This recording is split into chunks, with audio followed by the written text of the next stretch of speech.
बिस्मिल्लाहिर्रहमानिर्रहीम अस्सलाम वालेकुम। आज हम अल्लामा गुलाम अहमद परवेज साहब की किताब इस्लामिक चैलेंज मज़हब को से एक बहुत ही गहरे और सच पूछें तो ज़िंदगी बदल देने वाले मौजू पर बात करने जा रहे हैं, और वो मौजू है इरादा और अमल। ये मौजू हम सब से जुड़ा हुआ है। ये हमें अपनी ज़िंदगी के सबसे बुनियादी सवाल पर गौर करने की दावत देता है। तो आइए इस सफ़र में मेरे साथ चलिए। और वो बुनियादी सवाल ये है, क्या हम जिंदगी के इस सफर में बस एक मुसाफिर की तरह हैं जिसे हालात की लहरें जहां चाहें ले जाएं, या फिर हम अपनी तकदीर की, अपने इर्तिका की गाड़ी के ड्राइवर खुद हैं? ये एक ऐसा सवाल है जिसका जवाब हमारी पूरी जिंदगी की सिमत तय कर देता है। अच्छा, तो अगर हम ये मान लें कि हम अपनी तकदीर के मेमार खुद हैं, तो सवाल ये पैदा होता है कि हमारे औजार क्या हैं? वो कौन सी चीज़ें हैं जिनसे हम अपनी खुदी की तामीर करते हैं? जवाब है इरादा और अमल। देखिए, इरादा और अमल ये कोई दो अलग अलग चीजें नहीं हैं। आप इन्हें एक ही सिक्के के दो रुख समझ लें। अमल क्या है? ये हमारे इरादे का ही एक मुजस्सम रूप है। और इरादा क्या है? वो एक पोशीदा अमल है, एक बीज की तरह। ये दोनों मिलकर ही हमारी खुदी को बनाते भी हैं और बचाते भी हैं। और यहीं पर इंसान और हैवान में एक बहुत बड़ा, एक बुनियादी फर्क सामने आता है। जानवर जो भी करता है अपनी जिबिल्लत, अपनी इंस्टिंक्ट के हाथों मजबूर होकर करता है। उसे ये नहीं पता होता कि उसके काम का नतीजा क्या निकलेगा। लेकिन इंसान के पास इंतखाब की आज़ादी है। वो सोच समझकर अपनी मर्जी से कोई कदम उठाता है, और यही वजह है कि वो अपने हर अमल के नतीजे का जिम्मेदार भी ठहरता है। तो ये जो इरादा और अमल की ताकत है ना, ये कोई रुकी हुई चीज नहीं है, बल्कि ये वो इंजन है जो इंसानियत को उसके इर्तिकाई सफर में मुसलसल आगे की तरफ धकेल रहा है।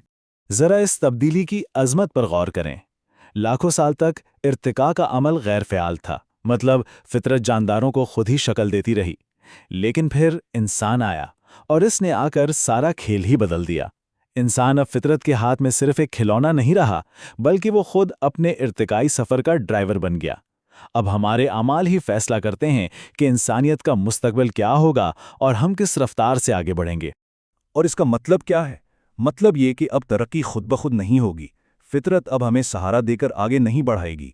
हमारी खुदी की तामीर, हमारी बका, हमारा मुस्तकबिल, सब कुछ सिर्फ और सिर्फ हमारे अपने इखलाकी अमाल पर मुनसिर है।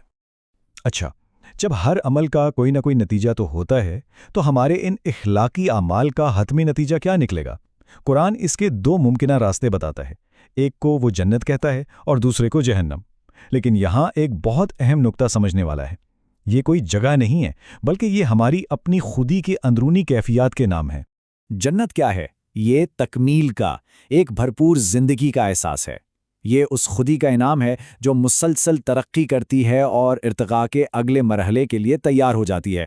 और इसके बिल्कुल बरक्स जहन्नुम क्या है? वो नाकामी और महरूमी की कैफियत है। ये उस खुदी का अंजाम है जो अपनी सलाहियतों को इस्तेमाल करने में नाकाम रही और अब उसके पास पछतावे के सिवा कुछ नहीं बचा। जरा इस आयत के गहरे माने पर गौर कीजिए।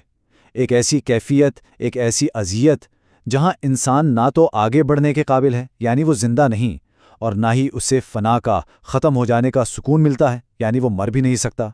एक मुस्तकिल अजियत में मुअल्लक। ये उस खुदी की गहरी हसरत और पछतावा है जिसने अपने मौक़े ज़ाया कर दिए।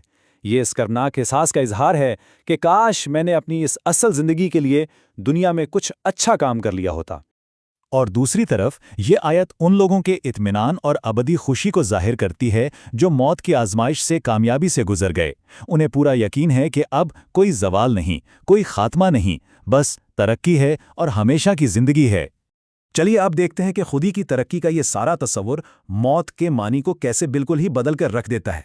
एक तरफ तो मादा परस्त सोच है जो कहती है कि बस मौत आ गई और खेल खत्म, जिंदगी एक दीवार से टकराकर खत्म हो गई।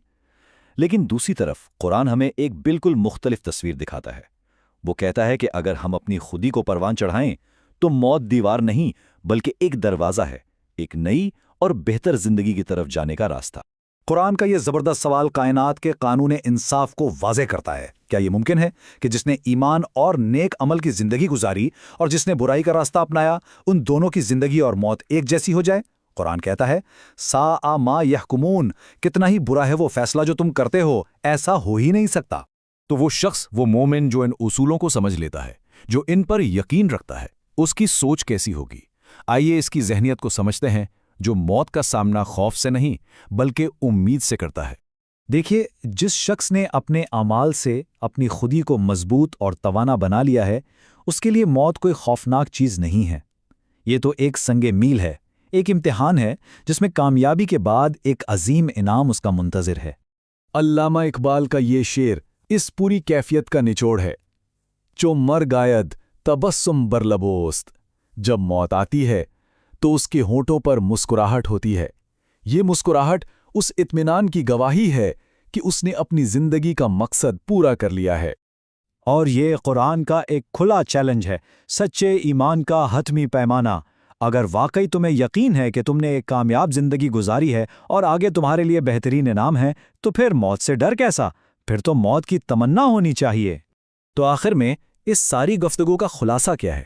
بہت سادہ، وہ یہ کہ بقا اور ابدی ترقی کا پیمانہ کوئی نسل، کوئی قوم یا کوئی گروہ نہیں۔ جنت کسی کی جاگیر نہیں، یہ ہر اس انسان کے لیے ہے جو اپنے نیک اعمال سے اپنی خودی کو اس بلند مقام کا اہل ثابت کر۔ تو آئیے اس وضاحت کو اس ایک سوال پر ختم کرتے ہیں جو ہم میں سے ہر ایک کو خود سے پوچھنا چاہیے۔ اگر ہمارے اعمال ہی ہمارے خودی کے معمار ہیں تو ہم آج اپنے عمل سے اپنے کل کے لیے کیا تعمیر کر رہے ہیں؟